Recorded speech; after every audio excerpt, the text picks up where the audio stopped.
Well, good morning. We're still in Job. Been interesting. There's been a lot of interest in the series on Job online. You know, we have a YouTube channel and our series are always put up there. And there's been a spike in interest for that. And I found that to be true. I think Glenn would agree. When you speak about suffering, there's always a great deal of interest.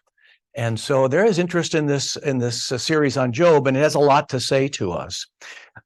We've gone through the prologue. Just want to talk about the structure of the book just a little bit.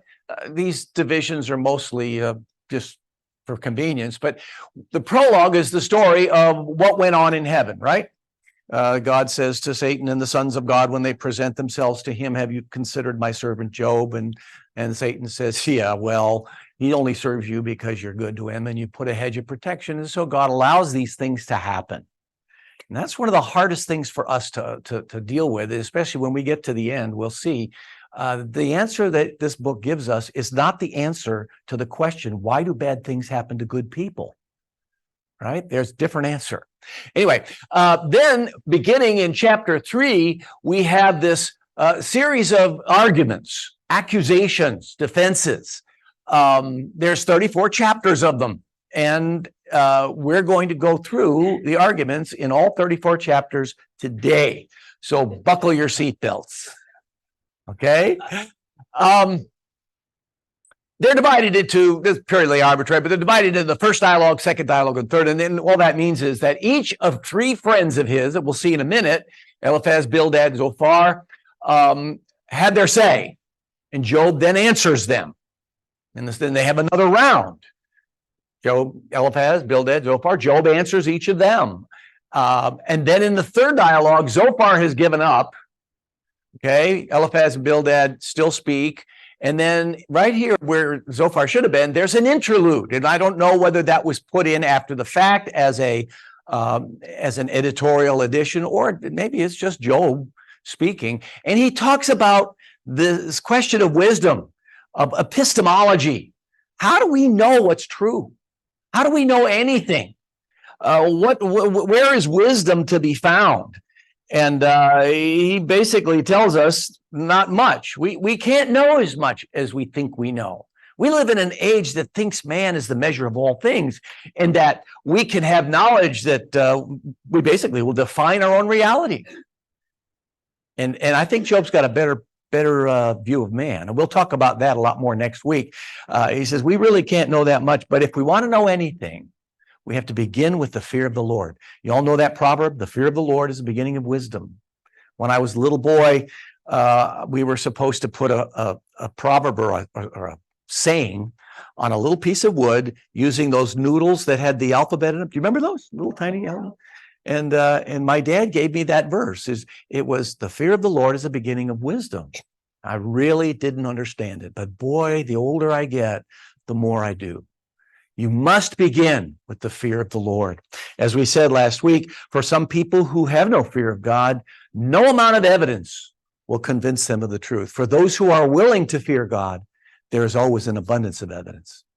So the epilogue at the very end gives us, after the three friends have their three dialogues, and Job gets to the end, he puts a stake in the ground, he declares where he stands, and he said, the words of Job are ended.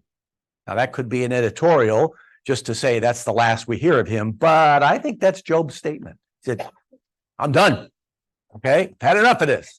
Well, then it comes up another guy, very, very enigmatic, because he's been watching this thing the whole time. So what that tells you is that there's more than just these four people present. Okay, and we'll talk about that a little bit, because I think as you start to try to get into this, that there's quite a number of people that are watching. Job was not an insignificant man. It says he was the greatest man of the East. He was incredibly wealthy. He was probably the foundation of much of their economy. He was well known. He was politically prominent, socially prominent, and extremely economically prominent. So I think there were a lot of people gathered around to watch this controversy. And we'll talk about that a bit. Elihu is one of them. And he says, well, I'm just a young person. I didn't want to speak when the older people, the ones that, are the old and the wise, So I'm going to give you my wisdom. And he's just full of himself. And he bloviates for about 6 chapters. He really adds very little, if anything, to the debate, to the question. And it baffles me why the Holy Spirit has kept Elihu in here, except to remind us that the young are not always that smart. All right, not always. Okay. Anyway, interestingly enough, at the end of chapter 37, when Elihu is done, Job disdains to answer him. He's answered everybody else, right? But he doesn't answer him, either because he's not worth answering, or because God has now appeared in this tornado-like storm, this whirlwind, and he begins to speak. So Job isn't about to say anything at this point. And then God has the most wonderful, beautiful chapters, I think, in the whole book, where he talks about his creation and his sovereignty and how he cares for things as small as the doe and her fawn, when he has power enough to create the universe with all of its galaxies and its stars. It's a magnificent picture of the God that we worship, and something we probably ought to get back to. And in the middle of it, Job says, oh my goodness, of course, he's addressing Job, and he says, I was wrong. I now I see. And so he sort of backs away real hard. And then God goes at him again. And then at the end, we have the epilogue. God then says to his friends, he said, you have not said what is right. My servant Job has. And Job will pray for you. You go ahead and provide 7 sacrifices. And they did. And then God restores him. We all know that story, to twice as much as he ever had before. So where we left off last week, the calamities have fallen upon Job, one layer after another. He started out by losing all of his wealth. As we remember, there were raiding parties that took his thousands of camels and his thousands of sheep, and there was fire from God that fell down on the donkeys and destroyed all of them, not to mention all the people that were caring for those animals, which has to be hundreds, okay, maybe 1,000 or so, because there's just so many of them. And then he lost his children, where this tornado-like storm came and flattened the house where they were feasting together. And in one stroke, they're all killed. And then his wife, reacting in grief to all this, just turns on him and says, renounce God and die. And I love his answer. He says, you're better than that. He says, you're talking like the foolish women. And the implication is you're not a foolish woman. I think Job is given a bad rap for that statement in a lot of our minds, and so is his wife. When you think of what she's gone through and what she had to deal with. And anyway, she's with him later on. We saw that last week in chapter 29. He said that my breath has become offensive to my wife. Well, that means his wife is still there to smell the breath of death. So anyway,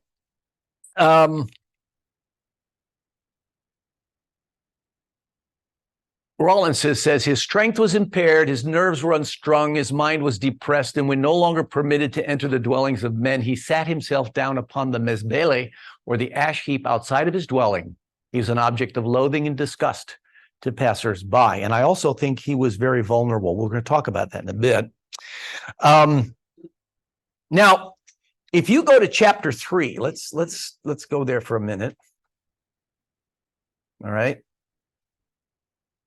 And chapter 3 is when Job initiates the conversation. Go back here. The prologue has him sitting on the ashes, and then his friends come, and they sit there for 7 days, silent. And I think that's a good thing.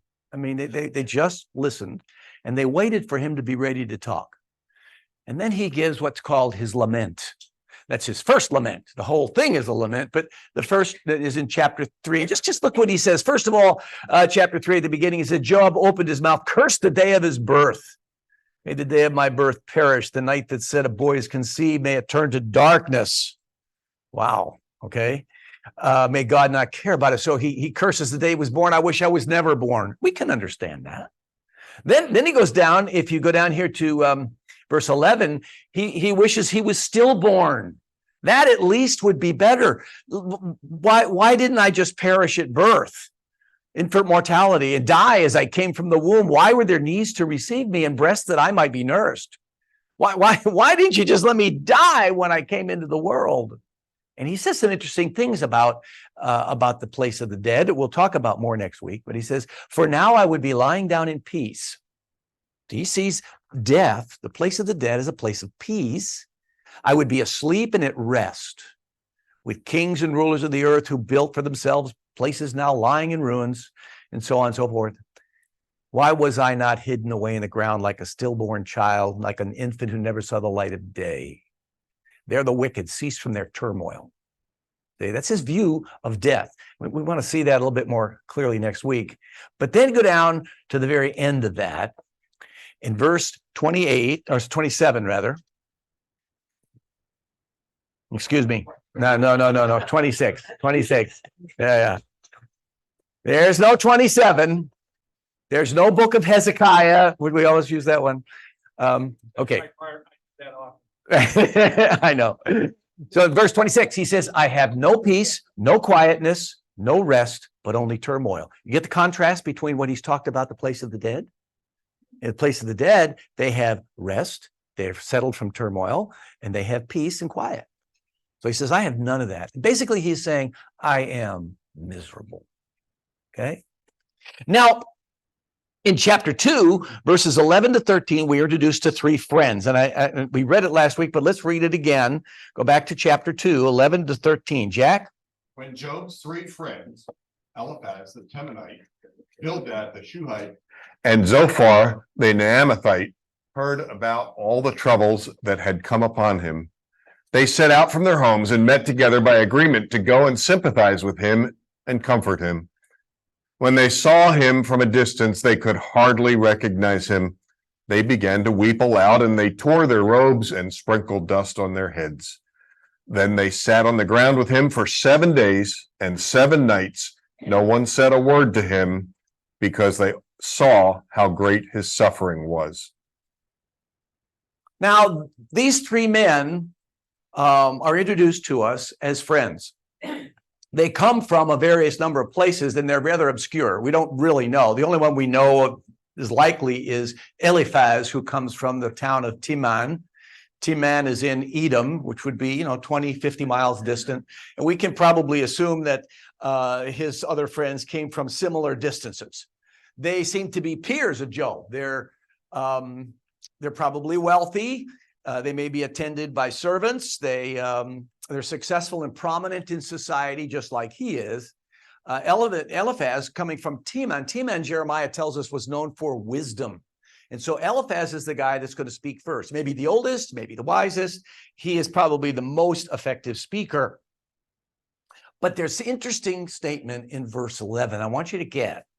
It said, when Job's three friends, so in folk, heard about all the troubles that had come, they set out from their homes and met together by agreement to go and sympathize with him and comfort him. Now, if you take that together with their conduct for the rest of the day, okay, during which all these arguments are made, okay, then it may be that they already knew not only of Job's suffering, but the fact that Job kept insisting he had no sin in his life that he had not confessed. That was the reason for all this suffering. Now, they, I believe, are coming to Job to fix Job. Don't we make a mistake when we go to someone who's hurting and we give them all the Bible verses that will fix them?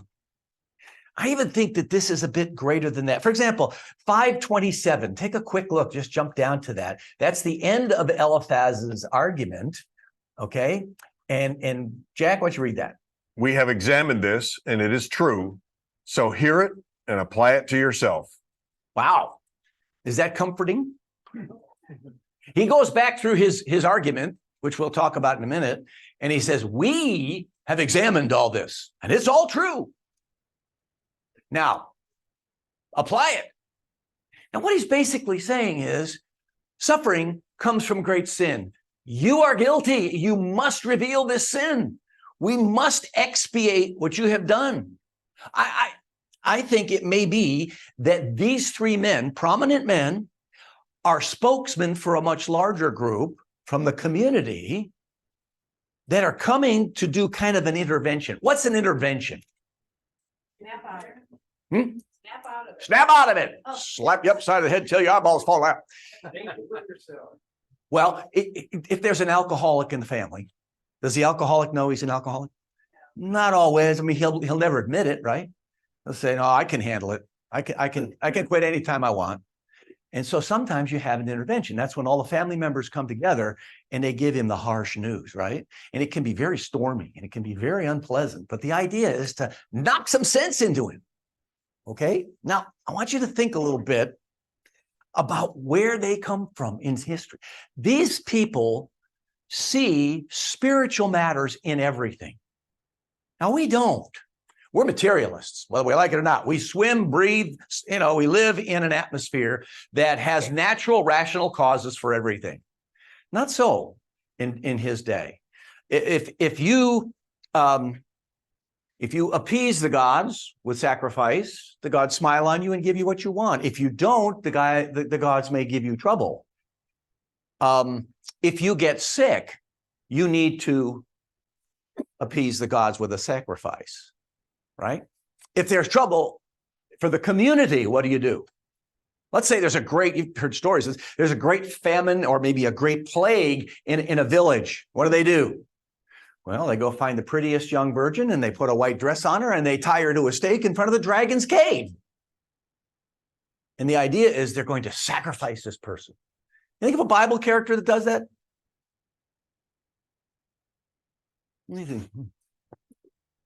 Come on. Baal? No, I'm thinking of a character in the Bible that was sacrificed to stop the trouble. I couldn't hear that. Oh, Jabez's daughter. Yes, that's a good one. I didn't think about that one. It's better than Jesus. Jesus, yeah, of course. Job did it. Well, what about Jonah? Right? Why did the storm come upon that ship? Oh, yeah. Yeah, sure it did. There's this big storm threatened the safety of the ship and the life of all the people on board. And whose fault was it? It was Jonah's. It wasn't their fault. And they were trying to find out who was at fault for this, and they're casting lots. And finally, Jonah fesses up and he said, "It's me." And then they say, "Oh, no, well, what are we going to do?" And he says, "You got to throw me overboard." And so they expiated the problem. They appeased the gods of the weather by throwing Jonah overboard. I think we're in a similar situation here. In fact, it may be that Job's life is in danger. Because remember, he is the richest guy in the whole area. He has thousands and thousands of livestock. He probably employed hundreds and hundreds of people. What happened to those people he employed? They were all killed, right? As a result of his suffering. God allowed this suffering to come on Job, but not just Job. In all the villages around, there were widows and orphans of those people whose livelihood came from Job's business. Okay? And so everybody's watching this. They're seeing Job sink into poverty and then into sickness. And they're wondering if the next thing's going to be a plague. And he's the one at fault. We got to do something about Job. And so they send these three guys who come to him. And I think they're friends because they want to get Job to confess to what's causing all this, make sacrifice, appease God, and make the suffering go away so the community will be well. And I wonder if possibly if they had failed to do so, the community might have killed him. It might have been a riot. Carry him off, throw him in the fire. I may be imagining a little bit here, but it seems to be warranted by the fact that these guys have colluded in a strategy to get him to fess up because they know suffering is the result of sin. Now, after his lament, this day's discussion goes on, probably all in one day. It seems to be that way. The suffering took months, but from chapter 3 all the way to 41, it's all pretty much in a single day. And these debates are going on amongst the observers. And they're trying to decide what to do about the cause of Job's suffering. How do we remove it? How do we restore the status quo ante? And the language is beautiful, but is also very eloquent and very verbose. You ever listen to speeches by 19th century preachers? Good one is Spurgeon. If you read his devotions, and I love his devotions, but after a while, I get a little tired of all the metaphors and the similes, and he's very eloquent and goes on and on. You know, the Gettysburg Address delivered by Lincoln is remarkable because it's so short. I think it's what, 700 words or something? The guy before him spoke for 2 hours. That's a lot more like these guys here, okay? Give you an example. Turn to chapter 6, verse 15. He's making the statement that these friends of his are just not dependable. And he says, but my brothers are as undependable as intermittent streams, as the streams that overflow when darkened by thawing ice and swollen with melting snow, but that stop flowing in the dry season and in the heat vanish from their channels. Caravans turn aside from their routes. They go off into the wasteland and perish. Caravans of Timah look for water. The traveling merchants of Sheba look in hope. They are distressed because they had been confident. They arrived there only to be disappointed. Now you too have proved to be of no help. Now that's a long way of saying you guys are no help. Okay? And so you can go, this is why you don't want to, in a Bible study, do a verse by verse exposition of Job. I mean, you'll get bogged down in the weeds like you never thought so. So what I did to try to get this, we've divided these 34 chapters into 2 weeks. We're going to go through the arguments today, and then we'll go through the theology next week, okay? What I did was I would read the argument a couple times over and then try to jot down just a sentence or two of what it meant. And I tell you, there's a lot of good in doing that. Just go ahead. What is he really saying? Take a lot of the flowery language. What is the guy saying? Now, if you want to, I did do this. I wrote it all down, and I've got this thing here. If anybody wants it, give us a request. I'll send it to you because it's a lot of work. But it also is very helpful to understanding the book. Just give us an email at admin@emmausclass.com. All right. So now we're going to go through all the arguments, and we're going to look at 3 things. First of all, the nature of the argument. What was it like? Is this a comforting experience for Job? Is this where his friends come and they put their arm around and say, we love you, buddy, hang in there, or something else? Secondly, the substance of the argument. What were the issues? And oddly enough, there's only 1 or 2. Only 1 or 2 issues. And they're the same issues for every speaker, okay? So it's not hard to cover 34 chapters when you're only covering the same argument, okay? And then what's the outcome? Where did this all wind up before God speaks? I think that's really important. Now, next week, what we're going to do is we're going to look a little more closely at the same chapters and see what those people understood about various doctrines. Creation, the fall, angels, suffering, death, judgment, resurrection, redemption. You'd be amazed at the deep knowledge of theological truths that we know a little more about them because we know who the sacrifice and the Redeemer was, or is, than the Lord Jesus, but they knew a lot. And so we'll see, did they know enough to be saved, and ask those questions? Now, their perspective on these things is reflecting their time in history between the flood and Abraham. So let's start with the nature of the argument.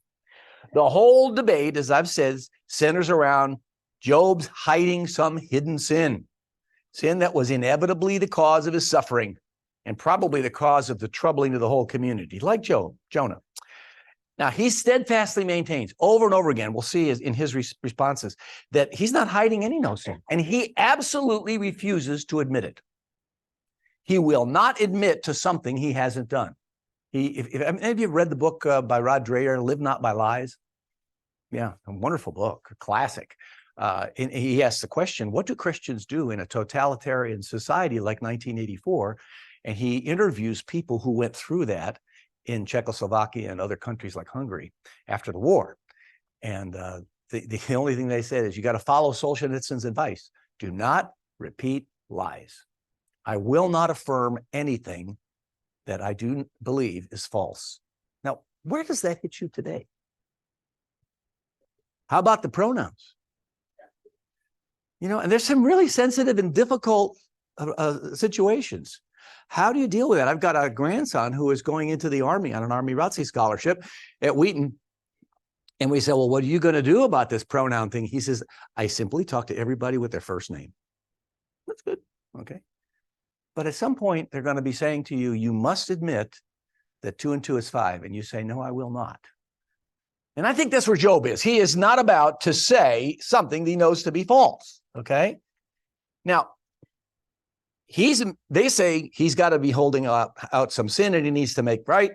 And he's saying, I am not only that, but I don't think God is being fair to me. And in each interchange, as we go through those speeches, it gets more and more bitter. This is something I didn't realize till I did the study. This language is harsh.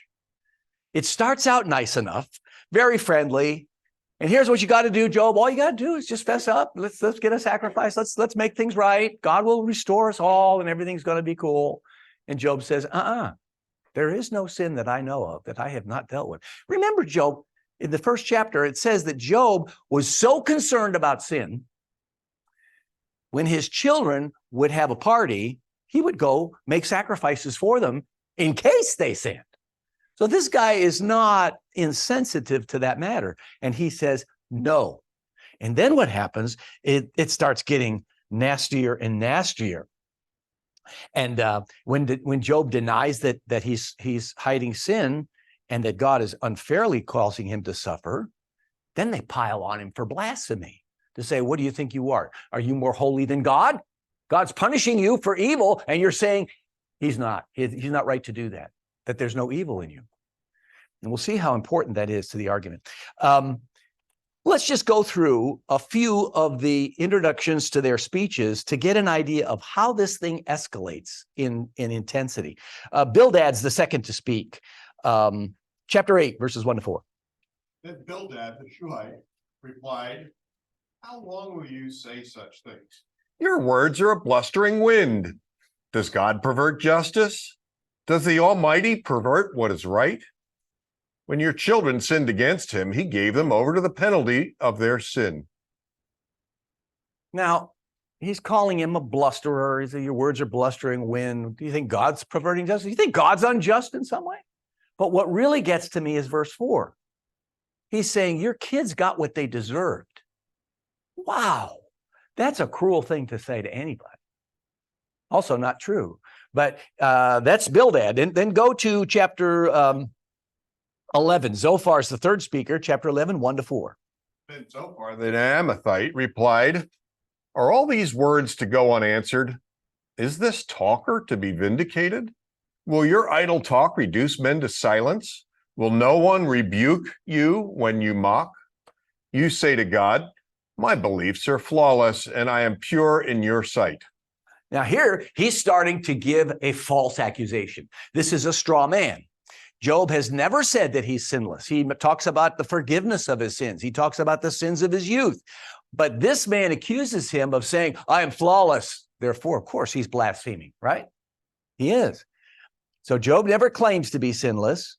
And he just says, I can't figure out why God would punish me.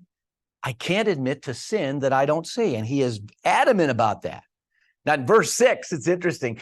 Zophar says he wishes God would speak. He says, King James 11:6. Know therefore that God exacteth of thee less than thine iniquity deserveth. Aside from all the THs in it, God's exacting for you a whole lot less than your iniquity deserves. You deserve a lot more than you're getting, Job. Really? He suffered like almost no men have ever suffered. The modern translation says, God has even forgotten some of your sins. Okay? But you're still suffering because of your sins. Job comes back to this. Now, he gives you an idea in his reaction, but we'll go into in more detail.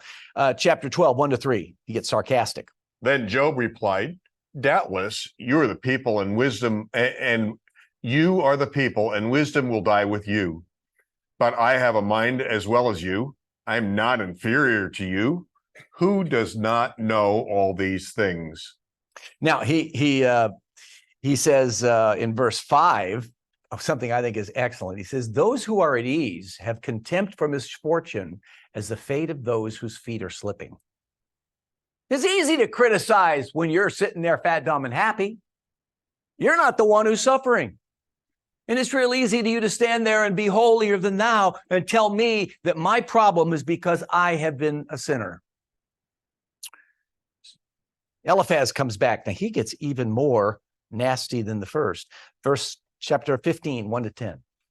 Then Eliphaz the Temanite replied, "Would a wise man answer with empty notions or fill his belly with the hot east wind? Would he argue with useless words, with speeches that have no value?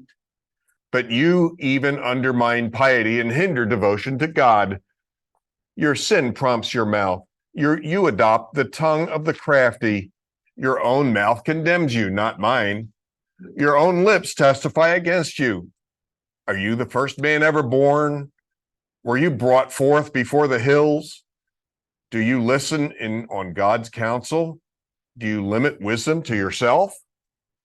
What do you know that we do not know? What insights do you have that we do not have? The gray-haired and the aged are on our side, men even older than your father." Okay, so he's saying, who do you think you are, Job? We represent the consensus of the locals, and not even us, but the consensus of history. Our fathers would agree with us. Your sin is causing this trouble. Fess up. That's pretty nasty. But then by the time Eliphaz gets to his third speech, he's getting desperate. And you can see that in chapter 22, verses 5-10. This is really, he's making it up out of whole cloth. Go ahead, Jack. Is not your wickedness great? Are not your sins endless? You demanded security from your brothers for no reason. You stripped men of their clothing, leaving them naked. You gave no water to the weary, and you withheld food from the hungry. Though you were a powerful man, owning land, an honored man living on it, and you sent widows away empty-handed and broke the strength of the fatherless. That is why snares are all around you, why sudden peril terrifies you. Wow. That's wicked. That's kind of a mischaracterization, isn't it? Yep. So you see Eliphaz, he starts out real mild, but each time he's coming back, he's getting more and more strident, more and more angry, more and more accusatory. He's making stuff up now. As a matter of fact, Job tells us the truth of the matter in chapter 29, 12-17. Take a quick look at that. Because I rescued the poor who cried for help, and the fatherless who had none to assist him. The man who was dying blessed me. I made the widow's heart sing. I put on righteousness as my clothing, justice as my robe and my turban. I was eyes to the blind and feet to the lame. I was a father to the needy. I took up the case of the stranger. I broke the fangs of the wicked and snatched the victims from their teeth. Well, that's a different story, isn't it? And you might say, well, Job is kind of self-serving, but no, Eliphaz himself, back in his first discourse in chapter 4, says this, Job, you're a good man. Think how you have instructed many, how you have strengthened feeble hands. Your words have supported those who stumbled. You have strengthened faltering knees. Well, that's even Eliphaz admits it. So I just want to bring a question. Why have they escalated to become so harsh and so cruel to Job? Gigi. It seems to me that those three friends are really jealous of Job, and perhaps they talked about, how come he's so wealthy? Look at his kids. His kids are rowdy, and so perhaps they're not coming to him in love. They're coming with probably things they've talked about, and they're jealous and they're mad, and so they're attacking him. Maybe they're jealous of him. What else? Anybody know? He wants to persuade, and they want to persuade him that he said and he won't budge. They're getting angry and upset and just like this. Yeah, I mean, why should I get so upset that you won't confess your sin? Well, I think they are his friends in the sense they say, Job, this is not gonna end well. Look, if your suffering isn't relieved, if this community doesn't once again prosper, they're going to sacrifice you, right? Len. Here's the problem with his friends and really with interventions like this. Because sometimes when you intervene, you're doing two things. You're intervening from your own perspective, meaning you don't have the full story of what's going on. Number two, you're intervening based on false assumptions, which is why when there's an intervention done, you really need to know the gist of the story. Well, because if you don't, then you're apt to make wild assumptions just to prove that you're right and the other person's wrong. Well, they've got a false assumption, don't they? Yeah. Beside the assumption that he's guilty of great sin, there's the assumption that all suffering must come from sin, right? That's right. Terry. I was thinking maybe they came assuming he had sinned and that caused this, and he's not admitting to the sin, so they're supposing what his sin might be and accusing him of it. That's right. That's right. I think it go ahead. Too, that they started out with, hey, you had to sin for this to happen. We want to know what you did, so we make sure this doesn't happen to us. Oh, you are getting close to one of the issues. One of the issues is they're prosperous, they're wealthy, they're important. They're the ones who are speaking for the community. They must be good, right? If evil like this can happen to a righteous man, more righteous than they, what are they not in danger? Wow. And that brings up some questions to us. I thought I'd throw this out. Does prosperity and success mean that you are right with God? Ooh. But don't we sometimes think that? Right? It doesn't mean that you are right with God, that you are faithful, that you're prosperous. Does it mean you're not? I mean, of course no. Are there times when true piety does lead to prosperity and success? Does it? Yeah, God is blessed, doesn't he?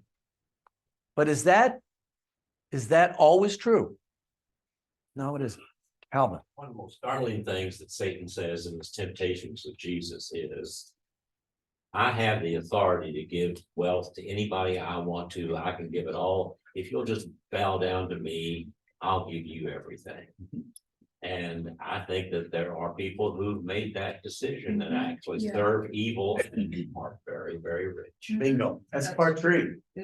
Our prosperity and success, signs of God's blessing. We read the quarterly reports and say profits are up. God is blessing our business. Don't we say that?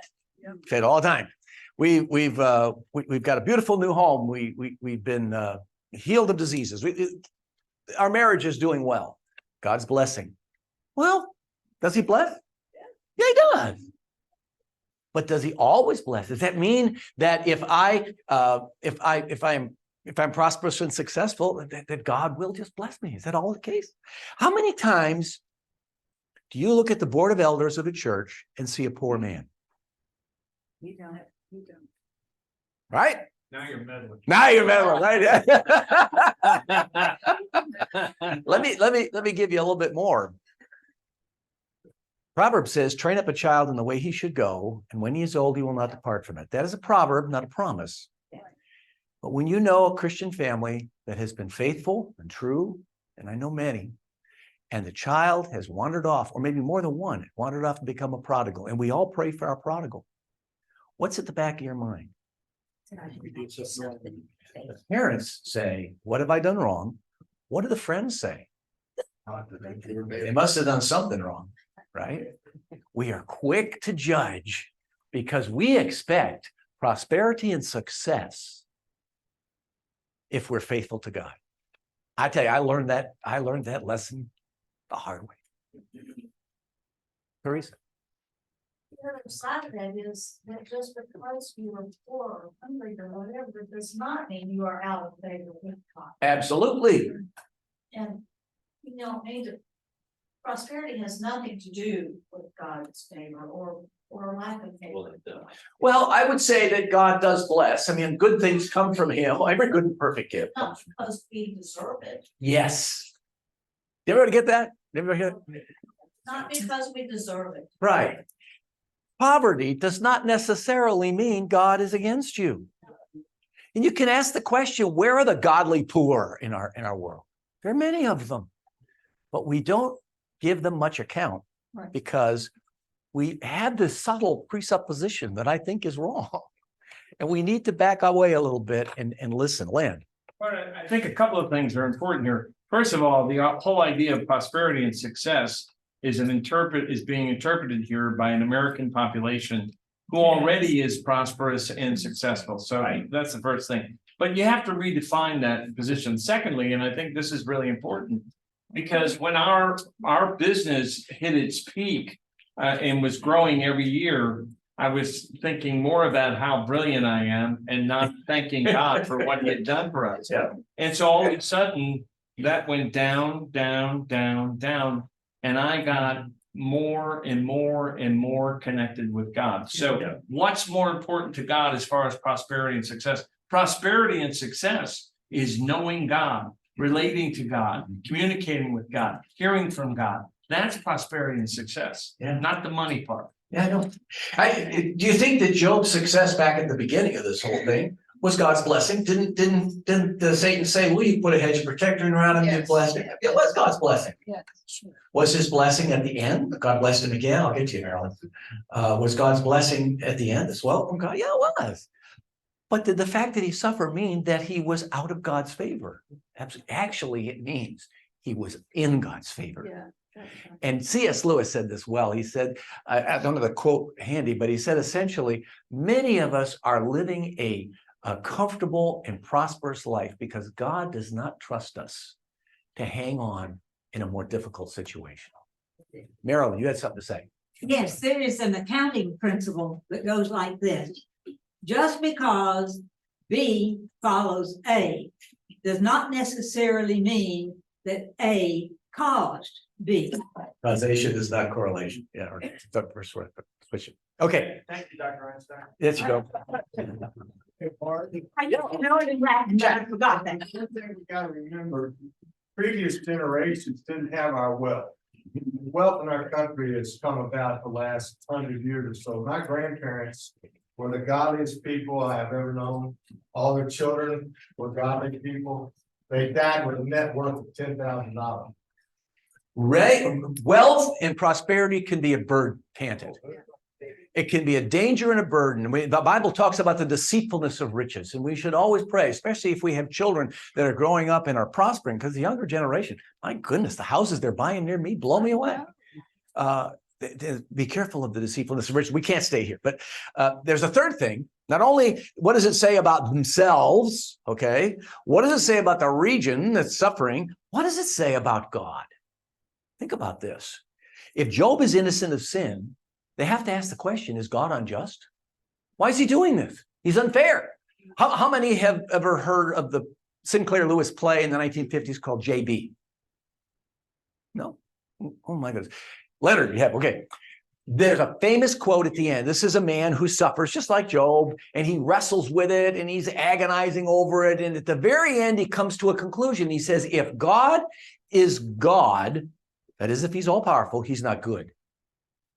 If God is good, then he must not be God. That was the conclusion of Rabbi Kushner in his book, Why Do Bad Things Happen to Good People? He decided God is really powerless. Although he sympathizes, he's powerless to help us avoid or to take away our suffering. Terry. The one thing that I really struggle with in this is that I understand Satan coming and asking the permission, God giving it to him, but the collateral damage, it just doesn't seem fair that the servants all died and their families are now without their loved ones, and they were all suffering as well. Exactly. We are connected, are we not? The old saying, man is not an island. And many people suffer for the sins of somebody else. Right? God says that I visit the iniquity of the fathers upon the children to the third and fourth generation. We're no sin. And they weren't suffering from Job's sin. He didn't sin. And that's. Right. That goes Exactly. back to the problem of evil. That's right. The whole problem of evil. But we're not going to solve that here today.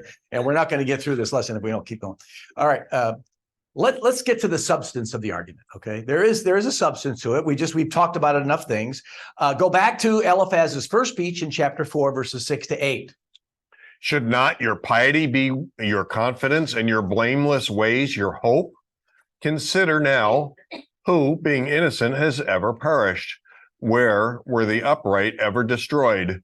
As I have observed, those who plow evil and those who sow trouble reap it. Well, in chapter, if you go to 2 more verses, he says, consider now who, being innocent, has ever perished.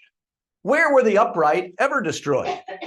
As I have observed, those who plow evil and those who sow trouble reap it. Now, is it true that your sins will find you out, that if a man sows evil, he will reap corruption? I mean, that is true, right? Is it always true? Turn to Psalm 73, the problem of the wicked. Read Habakkuk, the problem of the wicked. Why do they prosper? Why is it that the godly people die young? Certainly, this guy knew Abel was killed by his brother Cain because he was a righteous man. So how does he explain the fact that righteous people do seem to suffer? And here's the answer. It's given by a commentator. It's Rawlinson again. Jack, you want to read that? To account for the suffering of the righteous, the explanation of secret sins was introduced, and it was argued that where affliction seemed to fall on the good man, his goodness was not real goodness. It was counterfeit, a sham. The fabric of moral excellence was honeycombed by secret vices to which the seemingly good man was a prey. You know, this sounds a little bit like faith healing. When you go to a faith healing service and you're not healed, why is it? Didn't have enough faith. Yeah. See? Everything that we have is ours. Nothing that we have is ours. It's God, and He can do anything He wants to with it without question. Well, in the very beginning in chapter 1, what did Job say? The Lord gives, Lord takes away. See, he was sort of at the beginning of his suffering, but after a few months, sitting there on the ash heap, scratching on his sores, he is worn down. I think we tried to understand that last week, and he began to get a little fuzzy vision. Now, the explanation that they're giving is that there's hidden sin. We have to get this out. In other words, if you suffer, you are not innocent. Great suffering indicates great sin.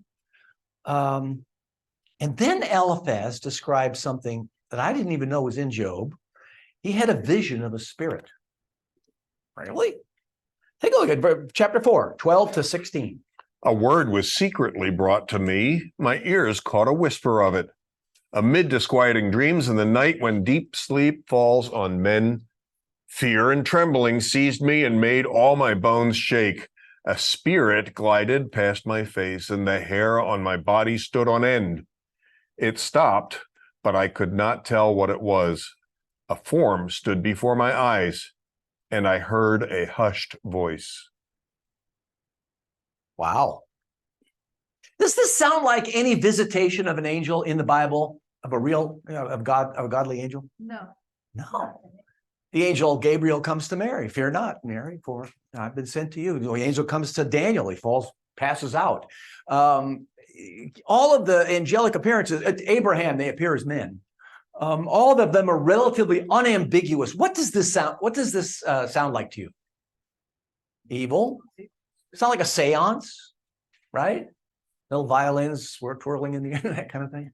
Yeah, this is not an angel sent from God. This is an angel sent from Satan. It could be Satan himself. And he is going to intervene for the third time. And there's just one thing I want to observe. The first 2 times that he took Job's wealth and he took Job's health, he had to ask God's permission. He didn't have to ask God's permission to try to sell him lies. In the Garden of Eden, Satan did not have to ask God's permission to try and sell Eve and Adam lies. The Bible says that he is the father of lies. And the way that he gets to us most effectively is through lies. Now, what he does, here's his message. It's up on the screen here. Can a mortal be more righteous than God? Can even a strong man be more pure than his maker? And he's reflecting Job. He said, what do you think Job is? He thinks he's more righteous than God? Come on. You know better than that. God places no trust in his servants. If he charges his angels with error, how much more those who live in houses of clay, whose foundations are in the dust, who are crushed more readily than a moth? You'll see two things in this. First of all, he says, if God charges angels with their sin and punishes them, and this harks back to Genesis 6. Remember, they were fallen angels that disobeyed, and God placed them in the abyss, we're told in the New Testament, and they will not come out of there till the end of days. They're in a terrifying place. They've been punished already. This guy knows this, probably because he is a demon that was involved in all that. Secondly, it says if he charges angels, he holds them accountable. How much more these human beings? Yeah, houses of clay, their foundations are in the dust. They're crushed more readily than a moth. You're getting the disdain that the devils have of mankind. Remember, the angels are to be the ministers to mankind, ultimately. And those who hate God hate man. And they look at him as something, as a worm, as something that's going to die, something that is worthless. This is not a message from God. This is a message from the devil. Now, I want to just to understand that we've already talked about how the argument goes. His argument is based on the unstated and assumed claim that suffering must be the result of sin in Job's case. And so he ignores that and he builds on it with a lot of good truth. A man can't be more righteous than God. And so by doing this, he fixes the terms of the debate. He basically focuses their attention on Job's guilt because he has to be guilty, right? And by being guilty, if he says he's innocent, he thinks he's more righteous than God. And that's where the debate goes from that time on. And its only remedy is going to be to fess up and seek forgiveness. We're going to have to hustle a little bit. Chapter 5, verse 8, and then 17 and 18. But if it were I would appeal to God. I would lay my cause before him. Blessed is the man whom God corrects. So do not despise the discipline of the Almighty. For he wounds, but he also binds up. He injures, but his hands also heal. So all you've got to do is fess up, Job. Now, if he does this, Job has two alternatives now. If he hides his sin, he obviously is the cause of the suffering. But if he protests his innocence, he is blaspheming God. Okay? So now, suppose he were to lie and say, okay, I've done some bad things, and he'll come up with fabrications. He would still be lying. And this is Satan's way of backing him into a corner to where he can't get out of it. Okay, and that's the theme from chapters 4 all the way 37. I don't have time to go over all of the different arguments, but let's just get a couple of them. Well, we've already talked about Eliphaz making up all that stuff about him and telling him that he's done all these bad things. He says in chapter 15, he says, you're hiding your sin behind crafty words. Because Job's been very eloquent, okay? He says, a wicked man suffers torment, 15:25 to 26, because he's a sinner. And he accuses Job of blasphemy. And then, of course, Eliphaz in chapter 22, we already read. So he says in chapter 22, verse 21, come clean, make your peace with God, and you will prosper. Now, that's all the three friends have to say. And then Elihu comes on the stage, or Elihu, okay? And he just throws up a bunch of misrepresentations. He says, Job, you claim to be sinless. Job never claimed to be sinless. Job, you are accusing God of being evil. No, he never did that. So that's the argument. That's the way that it goes forward. What is Job's response? Wow. 1 minute he wants to die. And that comes up again and again and again. Then in chapter 7, verse 7, he says, I will never be happy again. We need to have a little bit of sympathy for this guy, right? He is in agony the whole time. He has put up with this for months, and now these people are just raining down on him all these accusations that are false. He says, I'm going to die. I never, ever will see happiness again. Chapter 7, he wants to know why God won't forgive whatever offenses he has. Chapter 7, 20 to 21. If I've sinned, what have I done to you, O watcher of men? Why have you made me your target? Have I become a burden to you? Why do you not pardon my offenses and forgive my sins? For I will soon lie down in the dust. You will search for me, but I will be no more. He's confessed everything he knows of. And he says to God, why? Don't we do the same thing when we suffer? Boy, I tell you, I've been in a couple of those places and I've shouted, why are you doing this? This does not make any sense. I've been a good boy. I've honored you. I've tried to follow you. And you do this to me.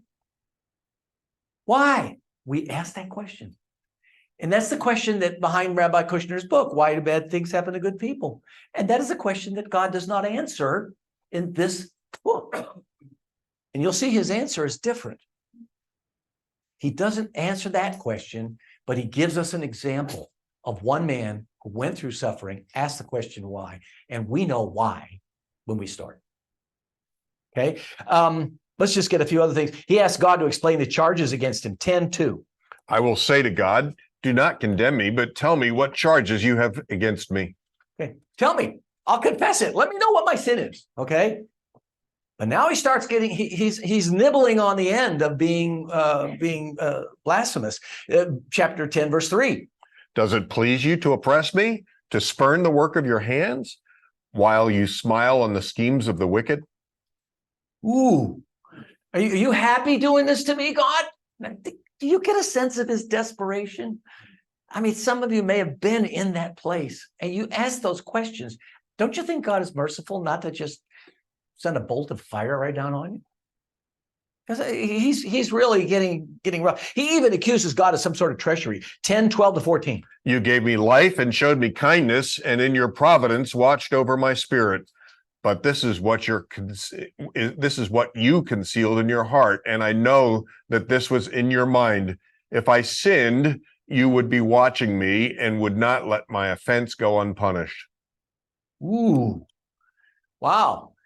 You blessed me, you gave me all these things, but secretly you knew what you were going to do. You were going to hold me accountable and it was going to be rough. I think that's close to blasphemy, isn't it?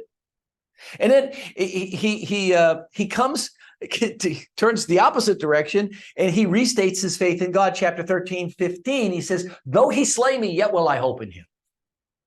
So he's gone from, I want to die, I wish I was never born, I will never have any happiness, God's being harsh on me, he's meant to hurt me, he doesn't love me anymore. Now he's saying, I'm going to hope in him. And this is the height of faith that he comes to. You see his desire to die as a way of escape. He says in chapter 14, 13 to 17. If only you would hide me in the grave and conceal me till your anger is past. If only you would set me a time and then remember me. If a man dies, will he live again? All the days of my hard service, I will wait for my renewal to come. Go ahead. You will call and I will answer you. You will long for the creature of your hands have made. How far am I? 17? Yeah. Surely then you will count my steps, but not keep track of my sin. My offenses will be sealed up in a bag. You will cover over my sin. Job is now he rises to this great pinnacle of faith. He's decided, this is going to result in my death. I'm going to die. But my hope is in God. I want to die as an escape, but I hope for resurrection and forgiveness and reconciliation. They're all there. We'll talk about them next week. Then he comes close to real blasphemy again. He goes to 19, 6 to 7. What's that one? Then know that God has wronged me and drawn his net around me. Though I cry, I've been wronged, I get no response. Though I call for help, there is no justice. Woo! God's wronged me. There's no justice. Do you see him lashing out and then coming back and lashing out and coming back? Does that resonate with you? It sure resonates with me. I think that that's a sign of the limit of our ability to grapple with. Oh, yeah. Because I think he's trying to grapple rationally, and quite frankly, it isn't within his capability or mankind's capability to get through all of this with what we know. With what we know. He doesn't know what you and I know because we read the first chapter. See, and that's the whole point of this book. Now, after he's just about been blasphemous here in chapter 19, 6-7, God's been unjust, and then he enumerates all the bad things God's done. And then in the same chapter, verses 25-27, he rises to one of the highest pinnacles of faith. He says, now I know that my Redeemer lives, and that in the end he will stand on the earth. And after my skin has been destroyed, yet in my flesh I will see God. I myself will see him with my own eyes. I, not another. And then he says, how my heart yearns for him. When we're going through trouble of this type, we just got to remember God is a redeemer. He will ransom. He will forgive, even if he takes us through death. And there will be a bodily resurrection. And I think we should keep that in our minds front and center. Karen. The difference between us when we suffer and Job is we have God's word to go to. If he is truly around the time of Abraham or before, he didn't have the psalm to go to. No. He didn't have we suffer in Christ. He didn't have the hope. He hadn't figured this out in his own mind. And we're not in the same place when we suffer. No, we're not. He had the book. He doesn't have the book of Job. No. Okay. Then in 27, here's where he lays out his case and he gives a here I stand moment. Okay. 27, 3-6. As long as I have life within me, the breath of God in my nostrils, my lips will not speak wickedness and my tongue will utter no deceit. I will never admit you are in the right till I die. I will not deny my integrity. I will maintain my righteousness and never let go of it. My conscience will not reproach me as long as I live. Wow. That's putting a stake in the ground, isn't it? I will never admit that you're right. I will never admit that this suffering is the result of my sin that has been unconfessed. I will rely on my own righteousness. Now, I think he's pounding that pulpit a little too hard. Okay. But then again, how rational can we be at a time like that? And then in 31, which is toward the end of his statements, chapter 31, he goes on with a bunch of statements of the form, if I have done this bad thing, then let this bad thing happen to me, and I'll let you read them on your own. Okay, he comes to the end of chapter 31, and he says, the words of Job are ended. And I think Job said this. He said, I am done. This is not going anywhere. You've made all your accusations. I've made all my defense. I'm just trusting in God. I've got no place else to go. Here I stand. Kind of like Martin Luther. I can do no other. May God help me. So where do we end up in the outcome of the dispute? We just got a couple of minutes. At the end of the day, Job is not going to yield. And his friends can't see any other problem, any other way out of this than the fact that he hasn't yielded. And so from their perspective, if you look at this, there's no answer, is there? Job, you got to pull out this sin you're hiding because otherwise we're all going to die. Job says, there ain't no sin there. Yes, there is. No, there isn't. Yes, there is. No, there isn't. Right? They're at a stalemate. But we know a few things because we know the backstory. And I want to just give you what those. First of all, Job's friends have been wrong. They're wrong to ascribe hidden sin to Job as the cause of his suffering. We've been through that. They're wrong accusing him of blaspheming God because he protests his innocence. He's simply protesting that he is innocent of known sin. They're guilty of falsely accusing him with lies, especially Eliphaz. And they have been cruel and unmerciful to one whom God loves. They're doing the devil's work for him. We need to remember that when we have friends who go through great suffering. We need to be merciful and kind and understanding. Job, by the same token, he's been guilty of raging against God in his own ignorance for being unjust by afflicting him without cause, right? By being silent in the face of his entreaties, God hasn't responded. He says, I call on you, you don't answer. Well, we're going to find out pretty soon what the answer is, right? He blames God for being distant and uncaring. I think I can remember being in places where I've said, Lord, don't you care? Why are you so far away? Why do my prayers bounce off the ceiling? That's Job, but he's wrong.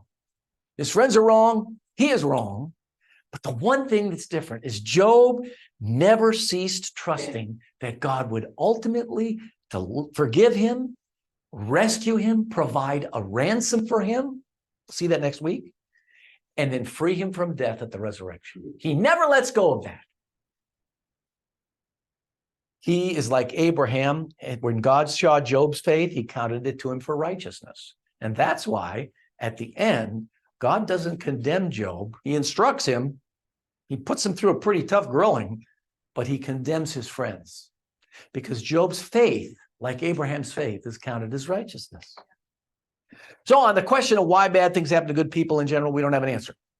We just have this example of the best of men enduring the worst suffering and hanging on to faith in the ultimate goodness and mercy of a redeeming God who has our ultimate destiny in heaven. And that's the answer for all of us.